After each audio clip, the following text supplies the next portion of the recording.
Ashama harka foonee hunduma keessanii dhaamsa tokkoon qabadhee dhufeeni akkana keessummeessitan shakkii tokko illee hin qabuuni. Amma nan jarjara gara dhaamsa kooti dhaamsi kiyyaas waa'ee kaayyooti. Kaayyoo jechuun ifaadha kan halaala mul'atu gaafaati daa'ima kan keessa keetti uumamtu imala kaayyootiif yeroo karaa buutu wanti fedhe of duuba siin deebiftu.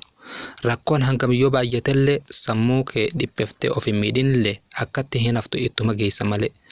Wanti waa hundarra guddaa sammuu keeti beeki waa hunda irraa madda. Yaanni qoftiin gahaadhaa miti beeki hojiillee ni barbaada. Usteetuma hin taa'in harka marattee gariin namaaf hin hubatu kun gurbaan ni maraate siin jedha ati ammoo keessa keetii gubatte.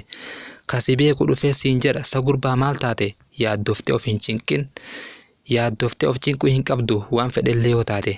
Ati imalarra jirta kaayyoo keettu siif ifaadha. Usiitumatti cabsi hin jedhin wanniin hojjedhu maal faadha. Ittuma qajeeli fuuldurri kee ifaadha.